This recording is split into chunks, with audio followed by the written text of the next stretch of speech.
السلام علیکم دوستو، ویڈیو کو دیکھنے سے پہلے ہمارے اس چینل کو سبسکرائب کر لیں اور نیچے موجود بیل آئیکن کو بھی ضرور کلک کر لیں تاکہ ہماری ویڈیوز آپ کے پاس بر وقت پہنچتی رہیں۔ البتہ سلطان نے بوسنیا سے اس مرتبہ بھی سالانہ خراج وصول کرنے پر اکتفا کیا۔ اس جنگ میں بھی حسب معمول قاسم بن ہشام اپنے برق رفتار دستے کے ہمراہ شریک ہوا اور اس نے کشتوں کے پشتے لگا دیے۔ اب وہ صرف ایک مجاہد اور ایک سپاہی نہیں تھا بلکہ ایک چاند سی بیٹی کا باپ بھی تھا۔ اس نے اپنی بیٹی کا نام غزالہ رکھا اور وہ اسے کبھی کبھی مارسی بھی کہہ کر پکارتا تھا۔ قصیدہ کی جنگ کے خاتمے پر سلطان نے سکندر بیگ کو ایلچیوں کے قتل اور دیگر جرائم کی وجہ سے سبق سکھانا ضروری سمجھا اور البانیہ پر چڑھائی کر دی، لیکن البانیہ سکندر بیگ کی شاطرانہ چالوں کی وجہ سے سلطان کے لیے ترنے والا ثابت نہ ہوا۔ البانیہ کے پیچ در پیچ پہاڑی دروں کی وجہ سے عثمانی فوج کو کھل کر لڑنے کا موقع نہ ملتا تھا، چنانچہ متعدد کوششوں کے باوجود سلطان البانیہ کو فتح نہ کر سکا، حتیٰ کہ سلطان مراد خان ثانی کا وقت وصال قریب آ گیا۔ 5 محرم الحرام 855 ہجری بمطابق 5 فروری 1451 عیسوی کو سلطان مراد خان ثانی نے عثمانی دارالسلطنت ادرنا میں وفات پائی اور اس کی تجہیز و تکفین قدیم پایہ تخت بروسا میں ہوئی۔ عمر اور علی علت ترتیب 9 اور 12 سال کے ہو چکے تھے۔ ننھی غزالہ اب 5 سال کی ہونے والی تھی۔ 6 سال کے اس عرصے میں قاسم کی بوڑھی ماں بھی اپنے خالق حقیقی سے جا ملی تھی۔ قاسم کی کوششوں سے طاہر 2 سال اداس اور غمگین رہنے کے بعد شادی پر آمادہ ہو گیا، چنانچہ قاسم نے بوڑھے ملا عباس کی بیٹی مریم کا ہاتھ اپنے بھائی طاہر بن ہشام کے لیے مانگ لیا تھا، لیکن طاہر کی ابھی تک اس کے بطن سے کوئی اولاد نہیں تھی۔ اربان اور عباس بھی قاسم اور طاہر کے ساتھ ہی رہتے تھے۔ قاسم اب ایک پختہ کار اور زیرک مرد بن چکا تھا۔ اس کی عمر سلطان مراد خان ثانی کی رحلت کے وقت بمشکل 30 سال بھی نہیں تھی، لیکن اس کے تجربے اور دانائی نے اسے صف اول کے سالاروں میں شمار کروا دیا تھا۔ اب بھی البانوی کنیز مارتھا کی بیٹی مارسی اسے کبھی کبھی بے حد یاد آتی تھی۔ وہ مارسی کو یاد کر کے اداس ہو جاتا۔ وہ کبھی کبھی لالا شاہین کی یادگار جا کر ٹوٹی ہوئی بارادری میں بیٹھ کر مارسی کے ساتھ کیے ہوئے وعدے دہرانے لگتا۔ سلطان کی وفات سے قاسم کو بھی بہت بڑا دھچکا لگا تھا۔ آغا حسن ابھی تک ینیچری میں موجود تھا اور اب وہ اپنے تجربے کی بنیاد پر سپاہ کا نائب سپہ سالار بن چکا تھا۔ قاسم کے زیر کمان 10,000 کی سپاہ تھی، البتہ ان کے دوسرے تمام دوست یا تو شہید ہو چکے تھے یا ابھی تک اپنے سابقہ عہدوں پر ہی موجود تھے، خصوصاً ریاض بیگ اب تک بھی ینیچری میں موجود تھا۔ سلطان کی وفات ہوئی تو سکندر بیگ نے سکھ کا سانس لیا۔ شہزادہ محمد اب نوعمر لڑکا نہیں تھا بلکہ ایک کڑیل اور ذہین نوجوان بن چکا تھا۔ باپ کی وفات پر اسے ایشیائے کوچک سے فوراً بلوا کر ادرنا کے تخت پر بٹھا دیا گیا۔ تخت نشینی کے وقت سلطان محمد خان کی عمر 21 سال اور چند ماہ تھی۔ اس مرتبہ شہزادہ محمد تخت نشین ہوا تو اس کی عمر 22 سال کے لگ بھگ تھی۔ اس سے پہلے وہ 2 مرتبہ جب ابھی اس کی عمر صرف 14-15 سال تھی باپ کی زندگی میں تخت نشین ہو چکا تھا۔ سلطان مراد خان ثانی کی وفات کے بعد ایشیائے کوچک میں موجود شہزادہ محمد خان کو بلانے کے لیے اراکین سلطنت نے اس کے پاس خبر بھیجی اور وہ بلا توقف وہاں سے روانہ ہو کر در دانیال کو عبور کرتا ہوا ادرنا پہنچا۔ یہیں اس کی تخت نشینی کے مراسم ادا ہونے تھے۔ سلطان محمد خان خاندان آل عثمان کا 7واں نوجوان فرمانروا تھا۔ سلطنت عثمانیہ کا بانی خود عثمان خان تھا جو غیاث الدین کے خسرو سلجوقی کا داماد تھا۔ سلطان محمد خان عثمان خان کی پشت میں 7واں حکمران تھا۔ عثمانی سلطنت کی بنیاد آج سے تقریباً 150 برس قبل اس وقت رکھی گئی تھی جب 1300 عیسوی میں تاتاریوں نے ایشیائے کوچک پر حملہ کر کے سلجوقی فرمانروا سلطان علاء الدین اور پھر اس کے بیٹے غیاث الدین کے خسرو کو قتل کر دیا تھا۔ غیاث الدین کا کوئی بیٹا نہ تھا، صرف ایک لڑکی تھی جو عثمان خان کے عقد میں تھی، لہذا اراکین سلطنت نے متفقہ طور پر عثمان خان کو قونیہ کے تخت سلطنت پر بٹھا کر اپنا بادشاہ تسلیم کر لیا تھا۔ اس طرح اسرائیل بن سلجوق کی اولاد نے جو سلطنت 1077 عیسوی میں قائم کی تھی 1300 عیسوی میں اس کا خاتمہ ہو گیا اور اس کی جگہ سلطنت عثمانیہ قائم ہوئی جو 1915 تک رہی۔ عثمانی سلطنت سے پہلے سلجوقی سلطنت تھی جس کا جد امجد اسرائیل بن سلجوق تھا۔ یہ وہی شخص تھا جس کو سلطان محمود غزنوی کے حکم سے 7 برس تک ہندوستان کے قلعے میں قید رہنا پڑا تھا۔ عثمانی سلطنت کا بانی عثمان خان سلجوقی عہد میں انگورا کے ایک جاگیردار اور تغرل کے گھر پیدا ہوا۔ یہ سلطان علاء الدین کا زمانہ تھا اور تغرل کی بہادری اور معاملہ فہمی کو دیکھ کر سلطان علاء الدین سلجوقی نے اسے بازنطینی سرحدوں کی جاگیریں سونپ دیں۔ سلجوقی سلطان علاء الدین اور تغرل خان کا ممنون احسان بھی تھا۔ دراصل سلطان محمد خان کا قبیلہ اولین انہی مہاجر قبائل میں سے تھا جو چنگیز خان کے حملوں کے بعد اپنا وطن چھوڑ کے مارے پھر رہے تھے۔ یہ قبیلہ ترکان اوغوز کے قبیلے کا ایک جز تھا جو عثمان خان کے دادا ارطغرل خان کے باپ سلیمان شاہ کی سرکردگی میں اپنے وطن خراسان یعنی افغانستان کو چھوڑ کر مختلف ملکوں میں گھومتا ہوا شام کی طرف جا رہا تھا کہ راستے میں دریائے فرات کو عبور کرتے ہوئے سلطان محمد خان کا خراسانی جد امجد سلیمان شاہ ڈوب کر ہلاک ہو گیا۔ قبیلے کا بیشتر حصہ اسی وقت منتشر ہو گیا، لیکن جو لوگ رہ گئے وہ ارطغرل خان اور اس کے بھائی دوندار خان کے ساتھ ایشیا کوچک کی طرف روانہ ہوئے اور سلطان علاؤالدین سلجوقی کی سلطنت میں داخل ہو گئے۔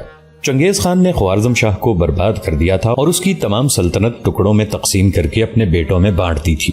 خراسان کا یہ افغانی قبیلہ جب لٹا پٹا سلمان شاہ کے ڈوبنے کے بعد ارطغرل کی قیادت میں چلتا ہوا سلطان علاؤالدین سلجوقی کی سلطنت میں داخل ہوا تو یہ جماعت صرف 420 گھرانوں پر مشتمل تھی۔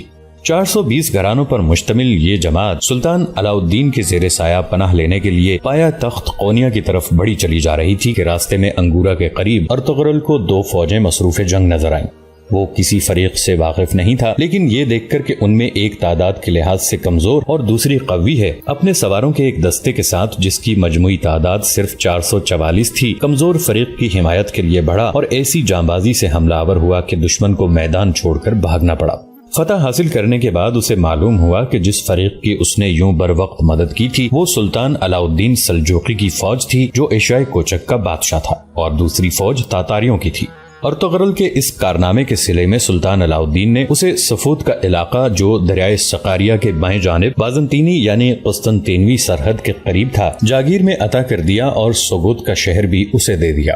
اس علاقے میں ارطغرل اور اس کے ساتھیوں نے جو خراسان اور آرمینیا سے آئے تھے بود و باش اختیار کی، اور علاؤالدین نے ارطغرل کو اس علاقے میں سپاہ رکھنے کی اجازت بھی دی اور بازنطینی قلعہداروں کو وقتاً فوقتاً سبق سکھانے کی ہدایت بھی کی۔ بازنطینی سلطنت کا دارالحکومت قسطنطنیہ تھا۔ علاؤالدین سلجوقی نے جس خراسانی نوجوان ارطغرل کو بازنطینیوں کی جھڑپوں کا جواب دینے کی ہدایت کی تھی، ٹھیک 150 سال بعد اسی شخص کی اولاد میں سلطان محمد فاتح پیدا ہوا، جس نے بازنطینی دارالسلطنت قسطنطنیہ بالآخر فتح کر کے دنیائے عیسائیت کی اینٹ سے اینٹ بجا دی۔ ارطغرل خان کا انتقال 1288 عیسوی میں 90 سال کی عمر میں ہوا۔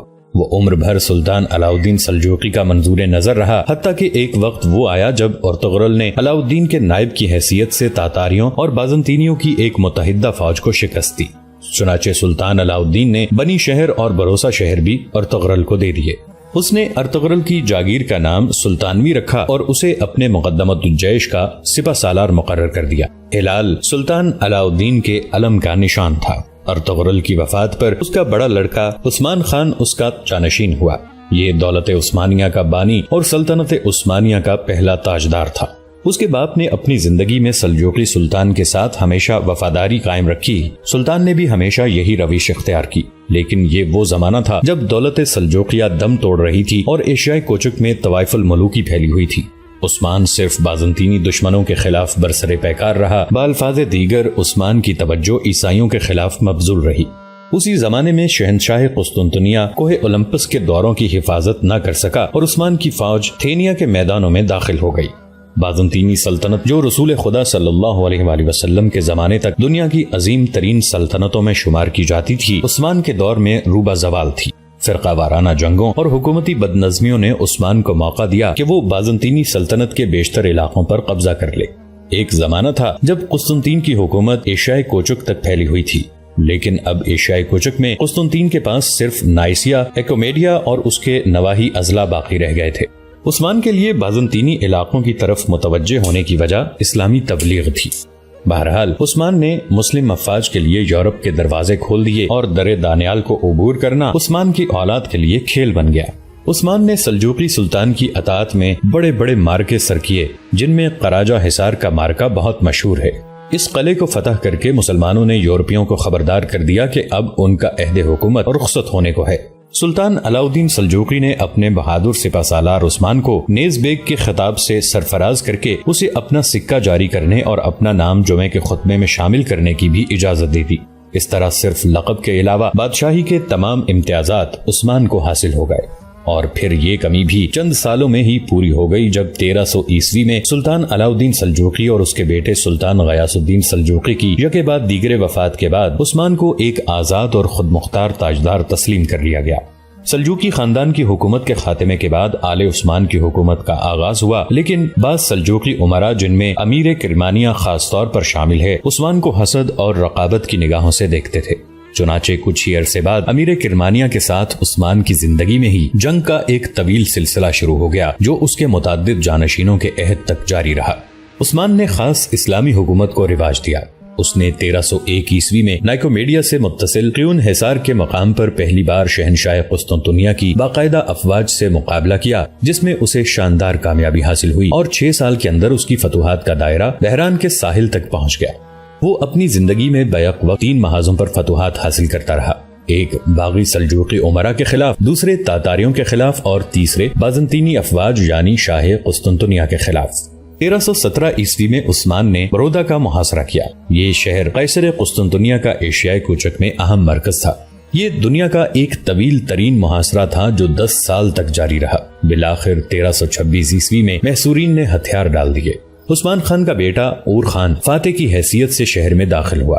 عثمان اس وقت سوگوت میں بستر مرگ پر تھا، لیکن وفات سے قبل اور خان اپنے باپ کے پاس فتح کی خوشخبری لے کر پہنچا۔ چنانچہ عثمان نے اسے اپنا جانشین مقرر کر دیا اور حکم دیا کہ اسے بروسا میں دفن کیا جائے اور اس شہر کو عثمانی مملکت کا پایہ تخت بنایا جائے۔ چنانچہ وصیت کے مطابق اسے بروسا میں دفن کر دیا گیا۔ عثمان دولت عثمانیہ کا پہلا تاجدار تھا۔ اس نے اپنے لیے سلطان کا لفظ استعمال نہ کیا۔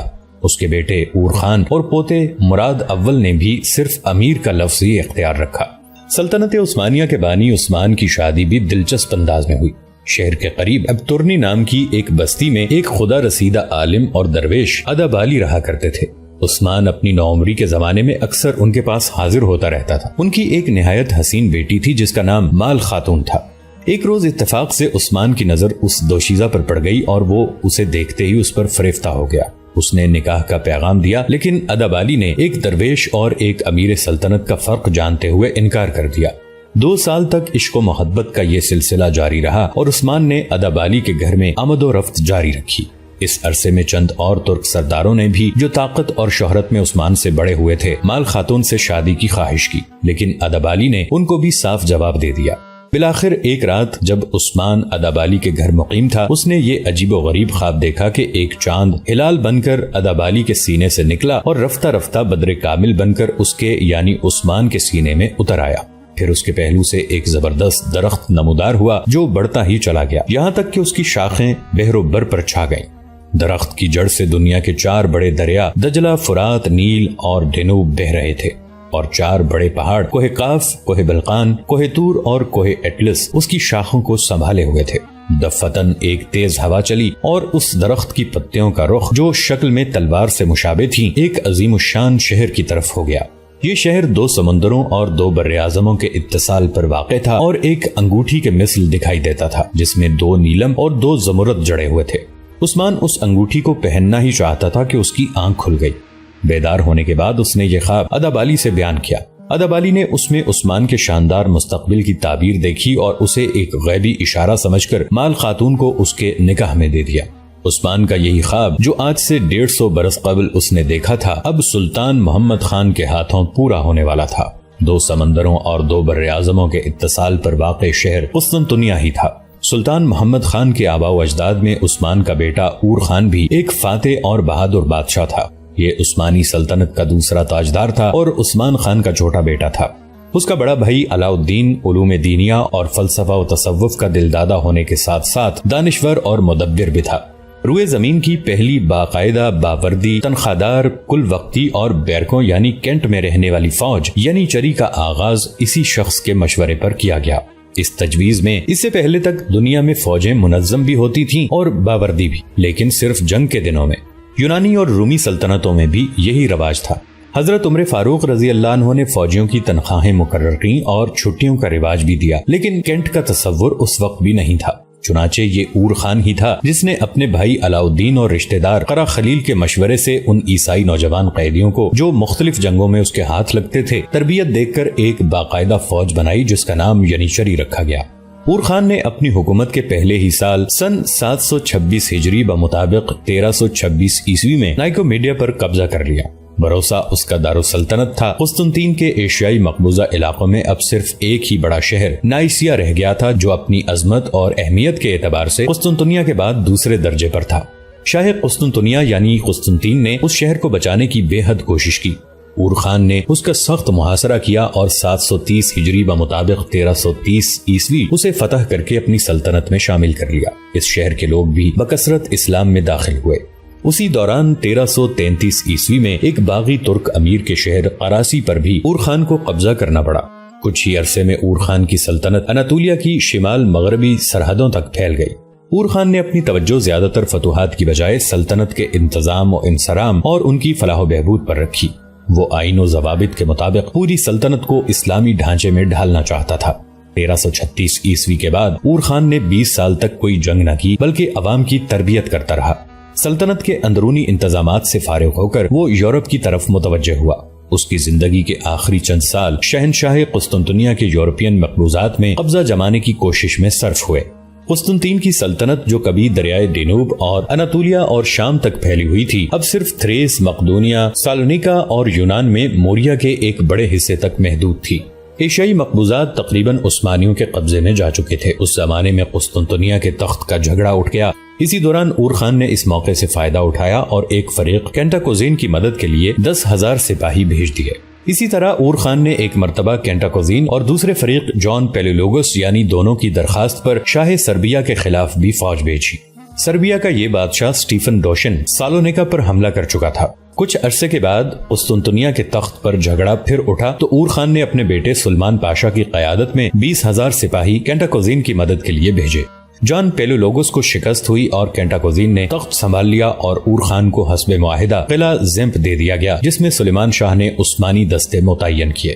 اتفاق سے چند ہی دن بعد تھریس میں زلزلہ آیا، جس میں بہت سے شہروں کی فصیلیں گر گئیں۔ انہیں میں گیلیپولی بھی تھا، جو درے دانیال کے مغربی ساحل پر سب سے اہم قلعہ تھا۔ سلیمان پاشا زینب میں تھوڑے ہی فاصلے پر موجود تھا۔ اس نے زلزلے کو تائید غیبی سمجھا اور آگے بڑھ کر گیلیپولی پر قبضہ کر لیا۔ گیلیپولی کی فتح سے ترکوں کی تاریخ کا ایک نیا دور شروع ہوا۔ 755 ہجری بمطابق 1354 عیسوی میں انہوں نے پہلی بار فاتح کی حیثیت سے یورپ میں قدم رکھا اور مسیحی یورپ میں ایک عظیم الشان اسلامی سلطنت کی بنیاد ڈالی، جو 2 صدیوں کے اندر گیلیپولی سے ویانا کی دیواروں تک پھیل گئی۔ قرون اولا کے مجاہدوں نے مغربی یورپ، سسلی، روما اور اسپین تک اسلام کی آواز پہنچائی تھی۔ ترک مجاہدوں نے مشرقی یورپ کو بھی اسلامی دعوت سے بہرہ اندوز کر دیا۔ اور خان کا بیٹا سلمان پاشا 1358 عیسوی میں شکار کھیلتے ہوئے گھوڑے سے گر کر ہلاک ہو گیا۔ اور خان بیٹے کی وفات سے بے حد غمگین ہوا اور دوسرے ہی سال اس کا بھی انتقال ہو گیا۔ وہ بہت نیک اور درویش صفت بادشاہ تھا۔ غریبوں میں روٹی اور شوربہ اپنے ہاتھوں سے تقسیم کیا کرتا تھا۔ بڑے بڑے مشہور علماء اور مشائخ، جن میں ملا داؤد قیصری اور تاج الدین شامل ہیں، اس کی صحبت میں رہا کرتے تھے۔ اور خان کی وفات پر اس کا چھوٹا لڑکا مراد خان اول 40 سال کی عمر میں تخت نشین ہوا۔ انہوں نے حکومت کو ہاتھ میں لیتے ہی مراد خان نے یورپ کی طرف بڑھنے کا قصد کیا، لیکن امیر کرمانیہ نے قدیم عداوت کی بنا پر ایشیائی کوچک میں بغاوت کر دی۔ اس نے فوراً موقع پا کر پہنچ کر بغاوت کا استحصال کیا۔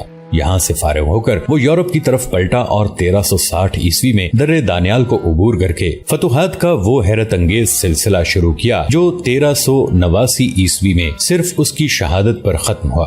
1363 عیسوی میں مراد خان اول نے درے دانیال کو عبور کر کے ایک زبردست فوج کے ساتھ آگے قدم بڑھایا اور سب سے پہلے قلعہ شورلو پر قبضہ کیا، جو قسطنطنیہ سے صرف 5 میل کے فاصلے پر تھا۔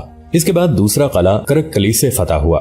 اسی سال بابا کے مقام پر بازنطینیوں کے ساتھ مراد کو ایک بڑی جنگ لڑنی پڑی، جس میں مراد خان نے انہیں بری طرح شکست دی۔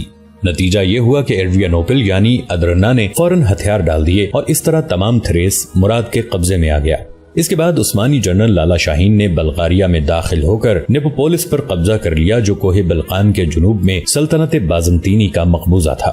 چنانچہ قسطنطین کو مراد سے صلح کرنی پڑی۔ یورپ میں مراد کا مقابلہ اس وقت تک صرف بازنطینیوں سے تھا اور دوسری مسیحی حکومتوں نے ترکوں کی مدافعت میں سلطنت بازنطینی کو کوئی مدد نہ دی۔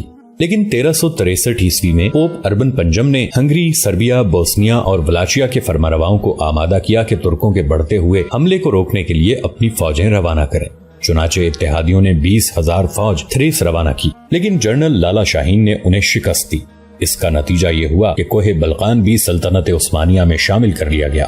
اسی جنگ کے بعد ڈیموٹیکا جو تھریس میں واقع تھا مراد نے اپنا پایہ تخت بنا لیا۔ دوستو آج کے لیے اتنا ہی۔ اسی کہانی کی اگلی قسط کے ساتھ بہت جلد آپ کی خدمت میں حاضر ہوں گے۔ نیچے کامنٹ سیکشن میں اپنی رائے کا اظہار ضرور کیجیے گا۔ ہمارے اس چینل کو سبسکرائب کر کے نیچے موجود بیل آئیکن کو بھی ضرور کلک کیجیے گا۔ اگلی ملاقات تک کے لیے ہمارا اور آپ کا اللہ نگہبان۔